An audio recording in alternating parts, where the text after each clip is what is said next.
Of course, the cold weather, as we said, led to cancellation of the typical and traditional inauguration parade on Pennsylvania Avenue. Instead, celebration of the second term for President Trump is being held at Capital One Arena. We saw that just a few minutes ago. He finally left that. It's been colder today than in years past. Not as cold. It's been colder, actually, in years past. There's a great picture of John Kennedy out there with just a big coat on and a hat. And it was much colder than today, and he was still there. The new president, however, wanted the event inside, so very quickly they scurried to make that happen. Eyewitness News anchor Mike Marza is there live for us about what happened today, and he was inside that arena. Michael? Bill, that's right. It was a very interesting and bizarre day at times. Some 20,000 people waited in line. Some lined up at 2:30 this morning just to snag a spot inside this arena. It held about 20,000, and there were about 20,000 people inside. We witnessed a very bizarre set of circumstances as you had this parade go around the floor of this, what is an intimate space. When you talk about a normal parade down Pennsylvania Avenue, it was inside this arena. So some of the media crews are now breaking down their setups as we watched all of this unfold just moments ago. President Trump viewing about a dozen marching bands, including one from New York City, the NYPD Drums and Pipes. The Emerald Drums and Pipes performed. Of course, President Trump from Queens. There were also other nods to New York, as well as the military academy where he graduated, the military school, the New York Military School. He graduated the boarding school in 1964, was also represented here. You mentioned the executive orders dealing from everything from immigration to diversity and energy. But it was how he came into this place after all of the hours of anticipation. People were inside this arena since about 8 o'clock this morning, and finally, about 6 o'clock, they saw the person they were waiting to see all day. Ladies and gentlemen, please welcome the 47th President of the United States of America. The arena erupted as President Trump walked in.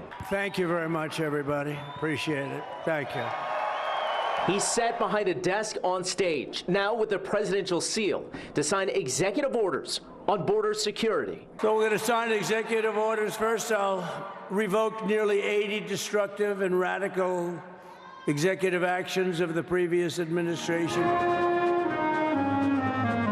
The program replaced the traditional outdoor presidential parade. Speakers included cabinet picks. And we're going to take Doge to Mars. And we have been given a gift by God today to usher in a new dynasty, because we just inaugurated Donald J. Trump as our 47th president. Supporters waited for hours in the cold just to get a spot inside. So homegrown, right? Trump out of New York City. A lot of years, a lot of time, a lot of talent being exposed to growing the population of America. You know, America being grounded into making our country better. Jack came down from Ronkonkoma with his 16-year-old son, Jackson. I think it's like just kind of crazy how many people came out. I was expecting like a lot of people, but way more than I thought it was going to be.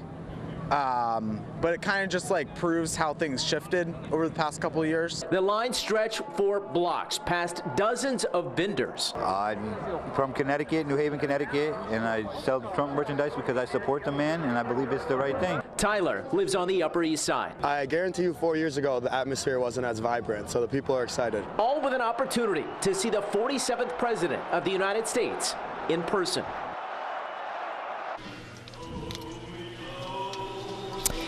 And his comments, as you saw play out right here on Channel 7, were unscripted, at times airing grievances, so much that we saw during the campaign. And what a turn of events throughout the campaign. The two assassination attempts on his life, the court cases that he dealt with, all of it ending in his inauguration today. And when you look up in the crowd, and we were watching just before Carrie Underwood performed during the swearing in, there was a moment where it was somewhat silent in the auditorium as Carrie Underwood was about to take the stage because they were playing the ceremony on this big screen here, and a woman in section 210 shouted, "Free Palestine, free Palestine."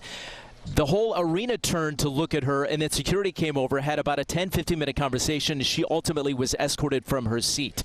As far as President Trump, he is now headed to 3 inaugural balls tonight, capping off quite the historic day. And perhaps with all of this change of weather, for the first time in 40 years, the swearing in and all of the festivities were moved indoors because of weather. Perhaps it is fitting for this president that is anything but traditional. Bill, we'll send it back to you. I want to get your take for a second, Michael, about what it felt like inside that arena when he was talking. I could tell you, I was right in this seat. I could tell you how it felt kind of strange and interesting at the same time. I wanted to know what you felt when you saw that. Couple of different things that I took away from really the whole day, and I'll back you up just a little bit. During the actual swearing in and when we were watching it all here in the arena, of course, these people got antsy because they had been waiting on President Trump to arrive here, and we know the schedule got delayed. Exactly.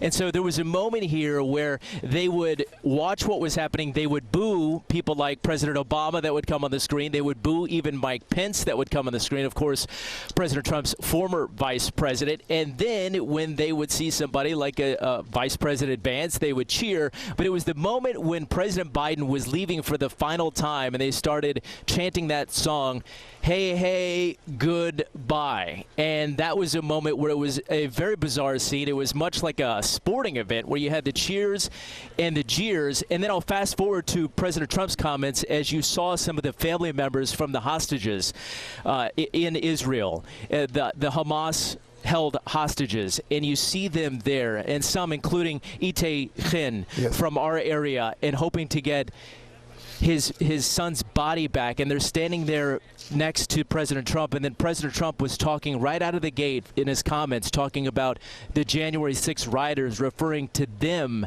as hostages and the J6 hostages, and saying that he was going to take care of them and pardon them. And I thought that was a striking moment where you had family members of hostages being held by Hamas, some who have been killed, and they're just asking for closure to bring their bodies back. And you had President Trump immediately talking about the January 6 rioters who were convicted of what happened during the insurrection. And it was a striking moment here in the arena. By striking moment, I think it's even stronger than that. It was kind of sad, and you saw the mother over his right shoulder, over ours left on the camera, and she was like crying and almost crying and feeling, I think, like out of place for this.